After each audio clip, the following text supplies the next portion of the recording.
With our braggots, we don't actually add nutrients. We will rehydrate with Go Firm Protect Evolution.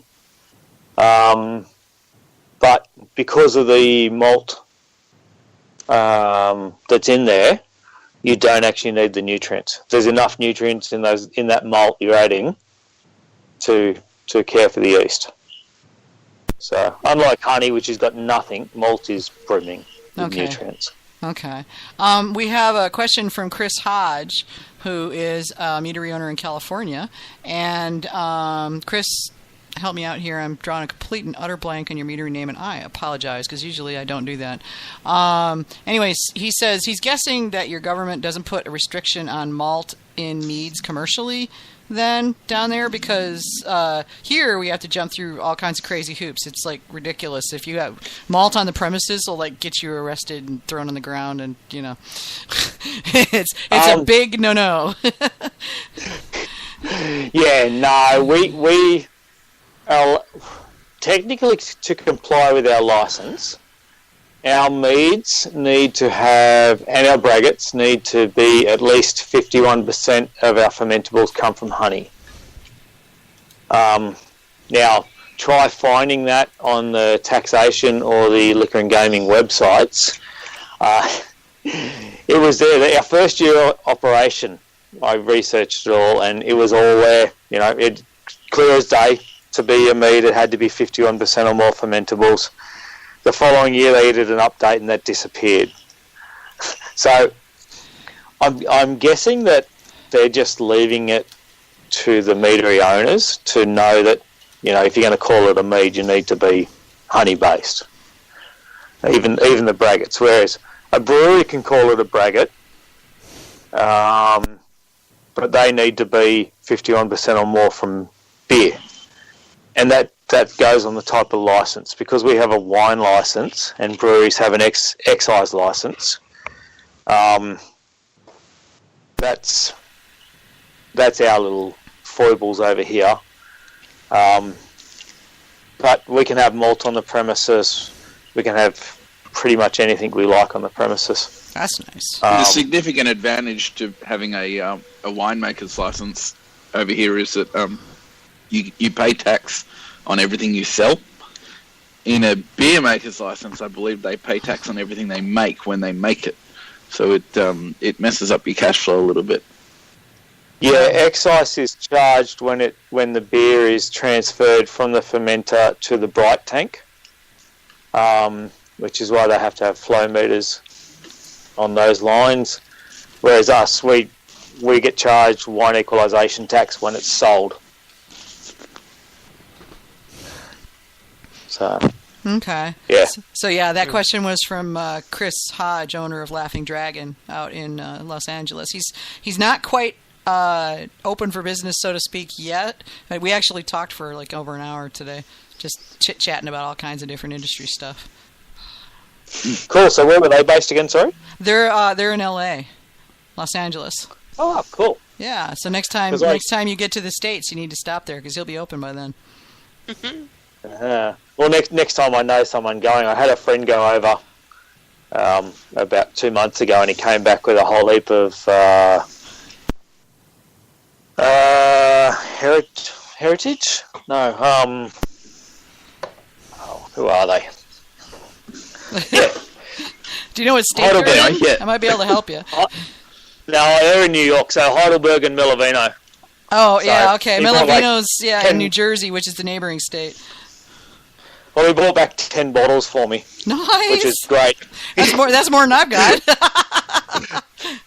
So, I figured not many, you don't get over often, and a little bit of excise is worth it to actually get some commercial US products over here, rather than just the standard one we get.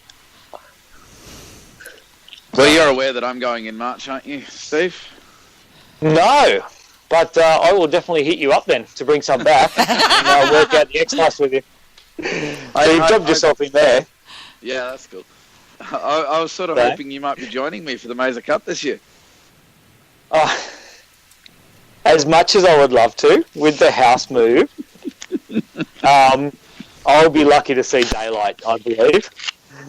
and trying to get the meadery set up and expanded, I think I'll be lucky to see daylight. See, Vicky, it's not just you. I do it to everyone. Yeah. So we've got some more questions, thanks to Chris. Where do your meads usually end up in ABV? Okay, our full meads, our traditional meads end up between 12 and 18% ABV. Our braggots run anywhere between 5 and 15%, depending on the styles. Our session mead, so we have one session mead at the moment, which is a Son of Odin, which is a caramelised orange blossom honey. So really nice citrus and caramels and toffees. Runs at about 5 to 6%. Okay. So we do that, in other words. Well, that's nice because that gives everybody who comes in something that they would be interested in, right? Yeah. Exactly. Okay. Again, plays havoc with the bookkeeper and all the rest, but it's fun. So that's why we do this. I mean, nobody expects to make $1 gazillion as a meadery. You do it because you love it.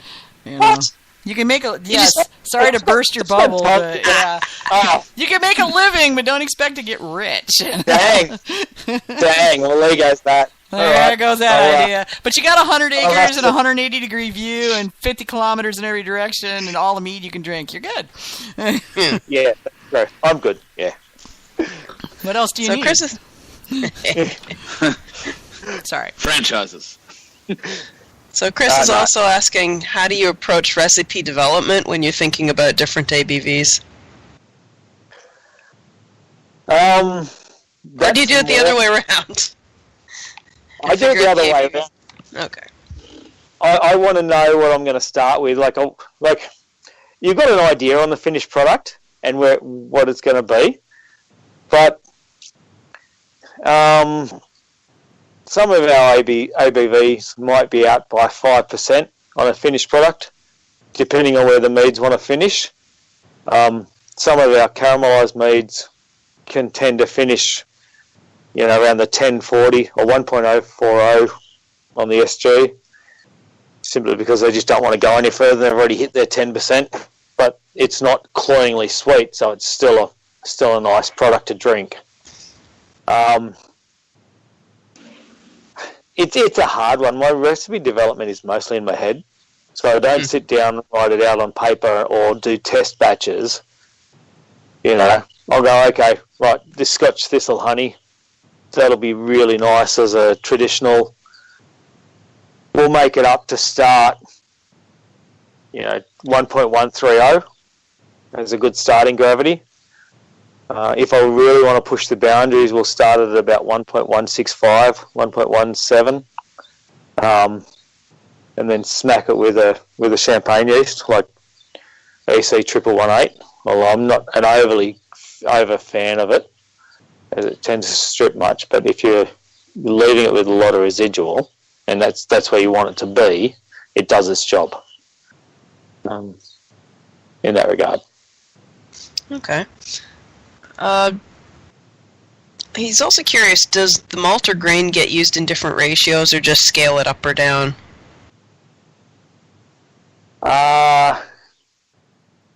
In terms of from a normal beer, so if we were to take a beer style, say the Imperial Stout, then what you would make on a home system, say 4 or 5 gallons, I would tend to just scale that up to make 20 gallons or 40 gallons, depending on the batch size. The only thing I would look at is back off the roasted barley and the really dark grains. I'd probably only scale them by about 1.5 rather than doubling them, because they can overwhelm and become too astringent. So you need to know a little bit about your grains. But it's mostly it's a good instinct to know that what's going to give you flavour and your higher or your stronger flavour, you probably don't want to scale as high so that you don't overwhelm. Okay. So, a question that I wouldn't mind the answer to as well is, what are the ABV limits, minimums and maximums, for a winery license that you're running under? Oh, you're going to get me in trouble here, Hamish. I don't know. No, off the top of your head. I don't believe there is. In all my reading, I haven't found them. The caveat is as long as you're not fortifying. So as long as I'm not adding straight ethanol, which unfortunately does happen out here, and I've had some terrible examples of it. And had the winemaker say, yeah, we fortified it with some pretty rough ethanol, but we just added a lot of extra sugar to make up the sweetness. Pure ethanol and a CSR. That's just what you want in your wine. Yeah. So let me just reiterate, we don't fortify, we don't add ethanol. That's not part of our license. So that actually you need a different license for that. I believe it's an extended wine license or an excise license to deal with that.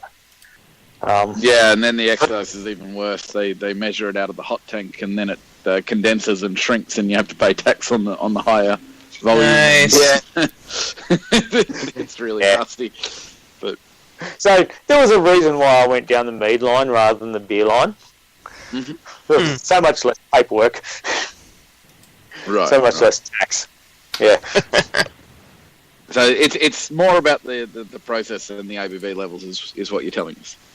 Yes. It's from my reading of the ATO and the liquor and gaming information. Are there any tax changes depending on the alcohol level that you use? Again, not to my knowledge. Okay. 'Cause I do notice that there's a strong trend towards 4.9% in beers, so I assume that they've got a tax advantage there, because it's always 4.9 or something like that. It's rare to go over that limit. Actually, no. It's reading the excise the other day. There's levels up to 3.5%, and then the next jump is 10%. Oh. But they also go on container size. So they'll get taxed a lot more under 48 litre container size than they do for above 48 litre. So a 50 litre keg is taxed about 30% less than a 30 litre keg by volume, or a stubby, or any of your bottles. They really don't let you start small, eh?